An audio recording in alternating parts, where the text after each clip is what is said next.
So for the last 7 months have we been traveling to more than 30 exotic destinations and never have a destination turned out as bad as Siargao. So in this video I'm going to share with you my first-hand impression and why I mean that Siargao isn't for everyone. And by the end of this video you're going to know if Siargao is for you. And by the way, you have to watch this video to the end because I'm going to let you in on my secret to how to get a private tour on a boat for under $20. Trust me, you don't want to miss out on this. Let's begin the adventure by taking you back to the beginning where it all started.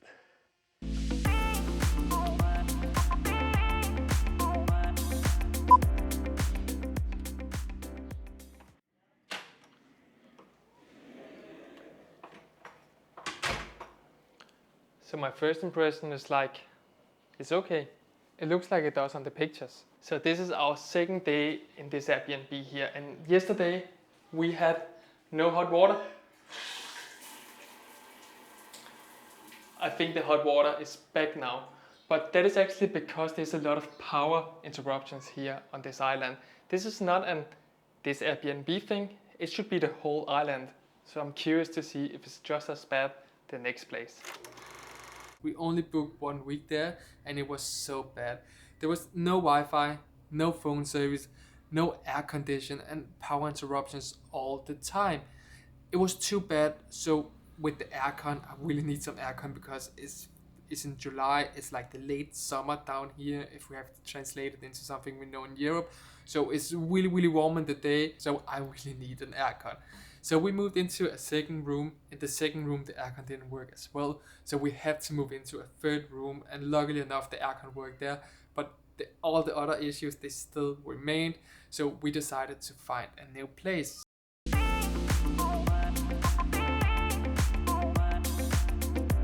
Even though our nest room is better, it still have a lot of common issues. But after I've been getting to know people down here in Siargao, I've been finding out that all the places down here have some form of issue.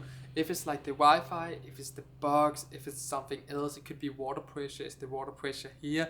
But all places have something that doesn't work out, which is just a common thing for Siargao.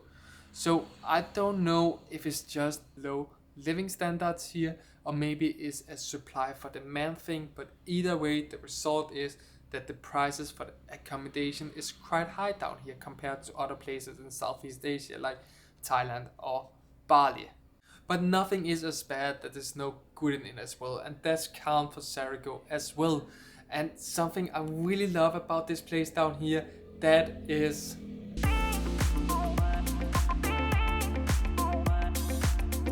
something I really love about Siargao, or in general the Philippines, is the locals, the Filipinos, and how good the English is. Just like us in Europe, they learn English in school, which means that most of the young ones, the old one can still have a little bit trouble speaking English, but all the young ones speak really good English. It's so amazing you can speak with all the locals.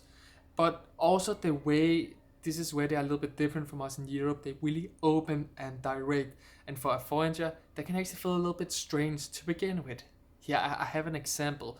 Like, I was at the beach shooting some content with Maria. So we found a place at the beach where there was no other people because I can still feel a little bit uncomfortable when I'm shooting content in front of too many people, you know? So there was a group of Filipinos, there was all girls coming down to the beach, they wanted to swim.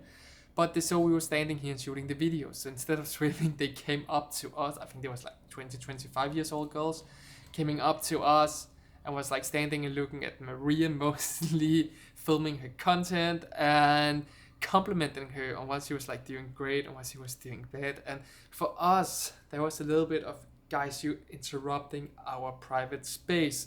But they don't know that thing because that's not a part of the culture. They are just so open and direct. And in that moment, it was strange for us. It was not comfortable. It was uncomfortable. We didn't really enjoy it so much. But when you learn to love it, it makes the whole difference. Another episode where we were driving on the scooter, we heard somebody was singing karaoke inside of one of the houses. We was like stopping up. I got eye contact with one of them and I was yelling, "Can I join?" And he was like, "Yeah, come in." So we joined a totally random group of Filipinos, a little bit older guys, and singing karaoke with them for a few hours, drinking their beers, and it was so much fun. And that is the thing you're not really feeling back in Europe. You get me? I wouldn't really could do that with a total stranger in Europe, but down here it's just so normal to do that. So when you're learning to do that, it comes with so many amazing experiences. It's crazy. I'm living right up to the main road, and I don't know if you can hear it, but it's so distracting for me, especially when they come the most noisiest one. I'm just like, oh, I really don't hope it's getting on the camera. But anyway, this. I feel like this is a really bad review because something I love about this island is the traffic. There's not a lot of traffic. I don't know what's going on right now outside, but normally there's no traffic here at all. Like there's scooters, but it's not like queue lines like Bali or like Thailand, for example. It's really chill traffic, and that's something I really love about Siargao so far. But right now it's fucking insane. It's mental. I feel like I need to take this one over.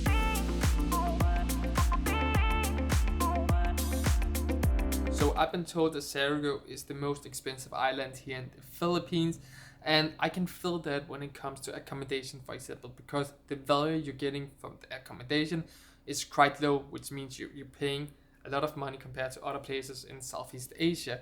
But at the same time, you can still find a way to get out and get a private boat tour for a whole day for under $20 if you're using my secret that I'm going to tell you later in this video. Something I find really weird with the prices here is actually the prices on the food, because it's quite expensive when you're eating at most of the restaurants. But this is here where it's getting weird. You can go into the most cheapest place you can find, and you're still gonna end up for 2 person spend around 1,000 pesos, which is, I'm gonna write how much it is in dollars, I can't remember it right now. But then you can take the most nicest restaurant, like beachfront, you're sitting on the beach eating the food, and it will still cost you around 1,000 pesos. It's like the same, no matter if you're going for the cheap place or the more expensive place, you're going to spend 1,000 pesos. I have been told that you can get a cheap meal someplace by the lady that's running this Airbnb here. We haven't tried it yet.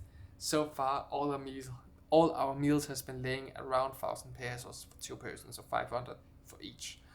Sometimes you find yourself in a situation where you don't feel like going out and eating on a restaurant, but the option in Siargao when it comes to Uber Eat, Grab Eat, is not available here. So you kind of have to go out, but if you still feel like you don't want to go out to a restaurant, you can go out and try a little bit cheaper local street food markets. So I haven't really tried the local street food market yet, and that is because normally I am on a vegetarian diet. Like I eat fish, but chicken and red meat, I try to avoid that. So here in Philippines, the Filipinos are meat lovers. They love meat, and you can really feel it, especially in the street food market, which is why we haven't gone there. But I know most of you guys love meat, and because of that, I want to go out and check it out for you guys, so you can see what's on the menu if you're going to come to Siargao and enjoy the street food. So let's go now and check it out.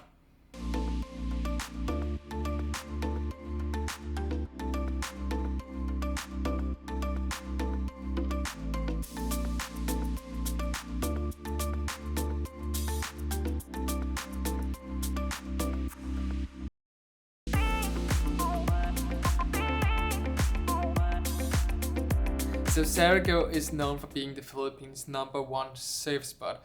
And I kind of understand why, because no matter where you go, you see all those really beautiful waves out there. It's really one of the places I've been finding easiest to surf so far on my travel here. The thing is that most of the wave you need to access by a boat, because you have to sail out on the reef to access the pretty cool waves there. If you want something on the coastline, you have to go to Cloud9. And Cloud9 is of course the most crowded place of them all, because that is the place that's easiest to access. So I haven't really surfed in Cloud9, so I can't really speak about that, but I have been sailing out to the reefs, and this is where my tricks to how to get a cheap boat comes really handy.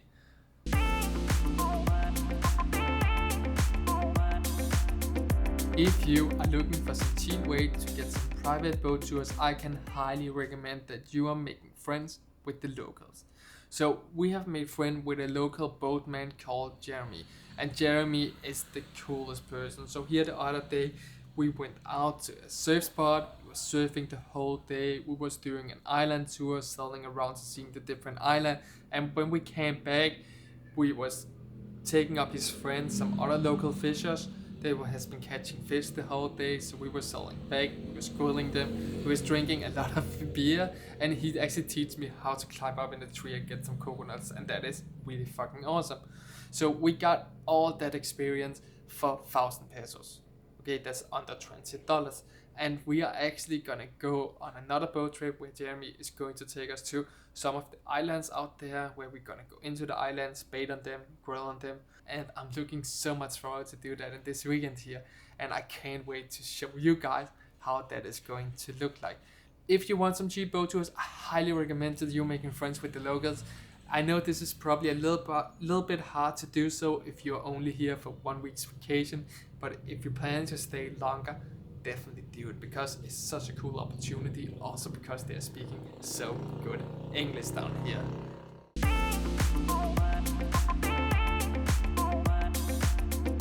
So guys, my first impression about Siargao, as you can hear, it's been quite of mixed. There's been some good part and some bad part, but I can't wait to go around, experience all this island. I'm going to do another video about a full review. I'm doing about everything that you can experience on this island, and as soon that I'm done with it, I'm going to post it next week, and I'm going to put it right here. But in the meantime, check out my video I made about Nusa Penida and why Nusa Penida should be on the top of your bucket list in 2024.